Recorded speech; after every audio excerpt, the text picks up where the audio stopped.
Good morning 11th class. कैसे हो बच्चों आप लोग? आई होप कि आप बहुत अच्छे होंगे। हमारा जो नया टॉपिक चल रहा है चैप्टर चल रहा है जो वो है कोशिका जीवन की इकाई। ठीक है, परसों हमने इसके बारे में देखा था कि जो कोशिका होती है वो सबसे छोटी इकाई होती है किसी भी जीव शरीर की और कोशिकाओं से मिलकर ही क्या बनते हैं, आपके ऊतक बनते हैं। ठीक है, तो कोशिका की खोज किसने करी थी? रॉबर्ट हुक ने करी थी। वो मृत कोशिका की खोज थी क्रॉक के अंदर, लेकिन उसके बाद एंटोनी वान ल्यूमेंहोफ ने पहली बार जीवित कोशिका के बारे में वर्णन किया। फिर रॉबर्ट ब्राउन ने केंद्रक की खोज करी। इस तरीके के से नाल और रस्का ने इलेक्ट्रॉनिक माइक्रोस्कोप के आविष्कार के बाद ये सूक्ष्म चीज़ें हमारे सामने आई। ठीक है, फिर हमने बात करी थी कोशिका सिद्धांत की कि कोशिका सिद्धांत किसने दिया था? स्वान और स्लाइडिन ने दिया था। इन्होंने कहा था इसके बाद कोशिका सिद्धांत दिया। इन्हीं के जो शब्द थे उनको आगे जोड़ते हुए रुडोल्फ विर्चो ने 1855 में क्या किया कि एक थ्योरी बनाई। उन्होंने कहा कि सभी जीव कोशिका व कोशिका उत्पाद के बने होते हैं। ठीक है, यानी कि सभी जीव कोशिका जितने भी जीवित जीव हैं वो किसके बने होते हैं? कोशिका के बने होते हैं। ठीक है, और सभी कोशिकाएं पूर्व स्थित कोशिकाओं से ही निर्मित होती हैं। ठीक, ये बनाने में स्लाइडेन और स्वान क्या रहे थे? असमर्थ रहे थे। लेकिन इन्होंने विर्चो ने कहा कि सभी जो कोशिकाएं होती हैं वो पूर्व स्थित कोशिकाओं के सेल डिवीजन से यानी कि विभाजन से ही बनती है। ठीक है, फिर हमने देखा था कि कोशिका का समग्र अवलोकन यानी कि जिस कोशिका में क्या होगा कि झिल्ली युक्त केंद्रक होता है उसे हम यूकैरियोटिक कोशिका कहते हैं। ठीक है, जिस भी कोशिका के अंदर क्या होगा? झिल्ली युक्त केंद्रक होगा तो उसको हम यूकैरियोटिक कहेंगे। जिसमें झिल्ली युक्त केंद्रक नहीं पाया जाता है वो कैसी होगी? प्रोकैरियोटिक कोशिका होगी। ठीक है, प्रो मतलब प्राइमेटिव यानी कि पुरानी कोशिका और यूकैरियोटिक मतलब एडवांस वेल डेवलप्ड कोशिका। तो यूकैरियोटिक कोशिकाओं के अंदर क्या होते हैं? कोशिकांग मिलते हैं। तो देखिए क्या कह रहा है कि यूकैरियोटिक कोशिका में केंद्रक के अतिरिक्त अन्य झिल्ली युक्त विभिन्न संरचनाएं मिलती हैं जिनको हम कोशिकांग कहते हैं। 9th में भी पढ़ा है आपने कि कोशिका के अंदर जितने भी अंग मिलते हैं उनको क्या बोलते हैं? कोशिकांग में कहते हैं और वो अपना अपना काम करते हैं, जैसे एंडोप्लाज्मिक रेटिकुलम, माइटोकॉन्ड्रिया, ठीक है, गोल्जी बॉडी, लाइसोसोम, राइबोसोम इत्यादि। ठीक, तो सब ये किस में पाए जाएंगे? यूकैरियोटिक कोशिका में पाए जाएंगे और सब में क्या होगी? अपने अपने कंपार्टमेंट होंगे यानी कि सभी कोशिकाएं झिल्ली युक्त होती हैं। लेकिन जो प्रोकैरियोटिक कोशिका होती है उसमें झिल्ली युक्त नहीं होती। तो जो कोशिकाएं हैं उस तरीके से लाल रुधिर कणिकाएं हैं, श्वेत रुधिर हैं, स्तंभाकार हैं, तंत्रिका कोशिका है, एक वाहिनिका है यहाँ पर और मध्योतकी कोशिकाएं। तो इस तरीके से क्या है? कोशिकाएं दिखाई देती हैं, माइक्रोस्कोपिक होती हैं। ठीक, अब हम बात करते हैं कि यूकैरियोटिक और प्रोकैरियोटिक दोनों कोशिकाओं में झिल्ली रहित अंगक राइबोसोम मिलते हैं। ठीक है, एक झिल्ली रहित अंगक जो है उसका नाम क्या है? आपका राइबोसोम है। दोनों में ही यूकैरियोटिक में भी पाया जा रहा है, प्रोकैरियोटिक में भी पाया जा रहा है, लेकिन कैसा होगा? झिल्ली रहित होगा।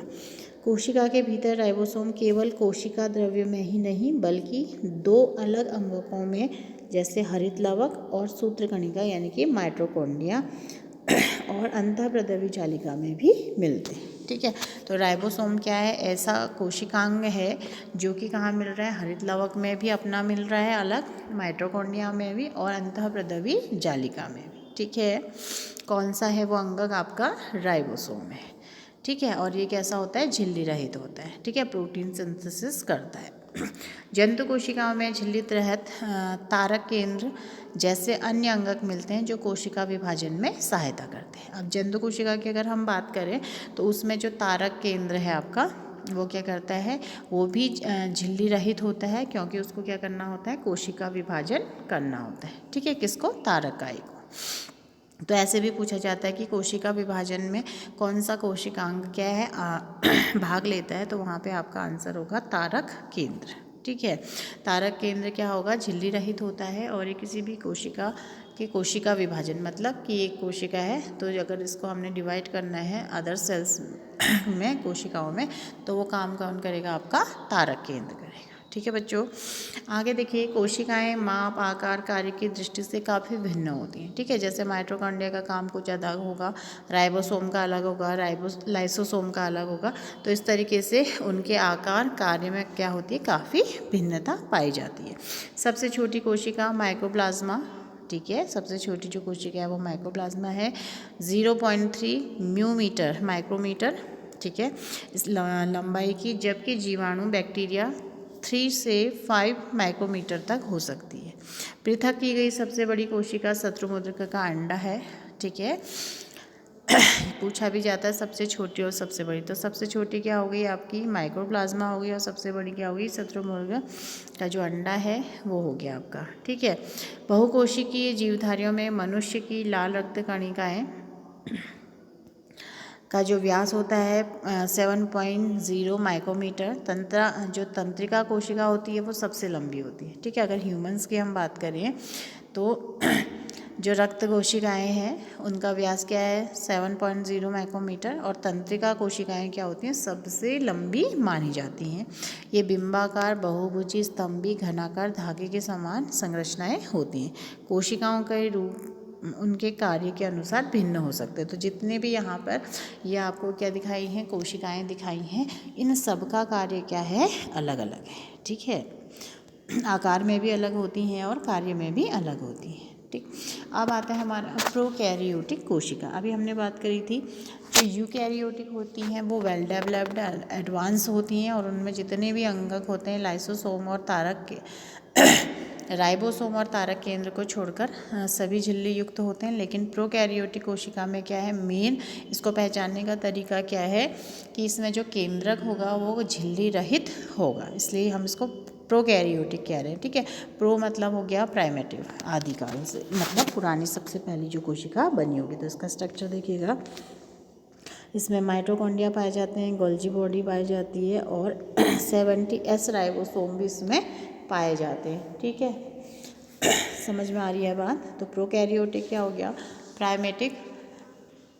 प्राइमेटिक सेल्स इसमें पाए जाते हैं। ठीक है, तो इससे ही क्या हुआ होगा कि यूकैरियोटिक जो कोशिका है उसका क्या हुआ होगा, निर्माण हुआ होगा। ठीक है, और इसमें जो यूकैरियोटिक कोशिकाएं होती हैं उनसे ये क्या होती हैं, बहुत छोटी होती हैं। और सबसे छोटी क्या है इसमें, प्लूरोनिमोनिया समजीव यानी कि PPLO। ठीक है, ये सबसे छोटी कोशिका हो गई इसमें। और ये क्या होती है, काफ़ी तेज़ी से क्या होती हैं, विभाजित होती हैं, और माप और आकार की दृष्टि से भी ये क्या होंगी, आपकी भिन्न होंगी। जैसे जो जीवाणु होते हैं, जीवाणु मीन्स बैक्टीरिया। ठीक है, बैक्टीरिया मुख्य रूप से 4 प्रकार के होते हैं। एक तो दंडाकार, ठीक है, गोलाकार हो सकते हैं, और कौमा के आकार के हो सकते हैं, सर्पिल हो सकते हैं। ठीक है, यानी कि जो प्रोकैरियोटिक की हम बात कर रहे हैं, जितने भी बैक्टीरियाज होते हैं, ठीक है, सूक्ष्म जीवाणु, वो सब क्या होते हैं, आपके प्रोकैरियोटिक होते हैं। प्रोकैरियोटिक कोशिकाओं का मूलभूत संगठन, आकार व कार्य में विभिन्नता के बावजूद एक सा होता है। सभी प्रोकैरियोटिक कोशिकाओं में कोशिका भित्ति होती है जो कोशिका झिल्ली से घिरी रहती है, केवल माइक्रोप्लाज्मा को छोड़कर। ठीक है, तो बोल रहा है कि जो प्रोकैरियोटिक कोशिका है उसमें क्या है, कोशिका भित्ति भी पाई जाएगी और कोशिका झिल्ली भी पाई जाएगी, केवल किसको छोड़कर, जो सबसे छोटी है माइक्रोप्लाज्मा को छोड़कर। कोशिका में साइटोप्लाज्म एक तरल मैट्रिक्स के रूप में भरा रहता है, इसमें कोई स्पष्ट विभेदित केंद्रक नहीं पाया जाता है। ठीक है, तो यही प्रोकैरियोटिक की मुख्य विशेषता है कि इसमें क्या होगा, आवरण रहित केंद्रक नहीं होगा, यानी कि झिल्ली युक्त केंद्रक जहाँ पर भी नहीं पाया जाएगा तो दैट मीन्स वो क्या होगी, प्रोकैरियोटिक कोशिका होगी। अनुवांशिक पदार्थ मुख्य रूप से नग्न व केंद्रक झिल्ली द्वारा परिबद्ध नहीं होते। तो जनरली क्या होता है यूकैरियोटिक कोशिका में कि ये केंद्रक है, इसके अंदर क्या होंगे, DNA होंगे, अनुवांशिक पदार्थ होगा जो सूचनाओं को एक पीढ़ी से दूसरी पीढ़ी में ले जाते हैं। लेकिन प्रोकैरियोटिक में जो जेनेटिक मटेरियल होगा वो इसी तरीके से पड़ा रहता है बिना किसी आवरण के। ठीक है, तो ये प्रोकैरियोटिक की क्या होगी, आपकी मुख्य विशेषता होगी। फिर DNA के अतिरिक्त गोलाकार DNA इसमें पाया जाता है।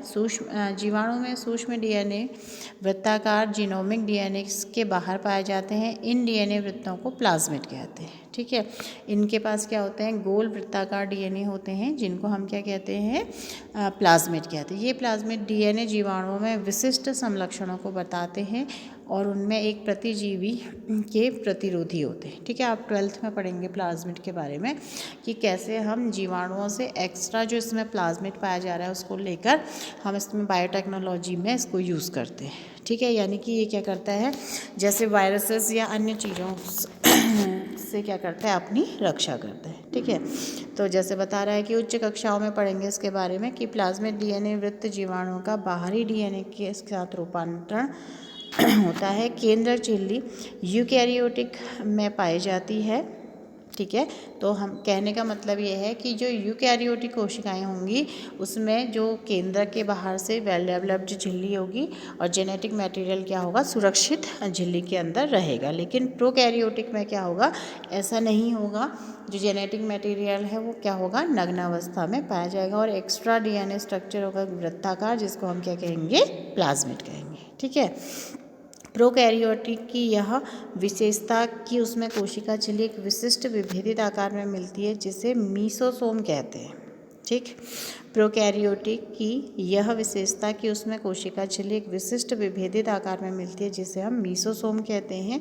ये तत्व कोशिका झिल्ली अंतर्वलन होते हैं, मतलब इसमें एक झिल्ली मिलती है जिसको हम क्या कह रहे हैं, मीसोसोम कह रहे हैं। ठीक है बच्चों, तो आज के लिए इतना ही पढ़ते हैं, फिर नेक्स्ट लेक्चर में हम नेक्स्ट टॉपिक को डिस्कस करेंगे। Thank you.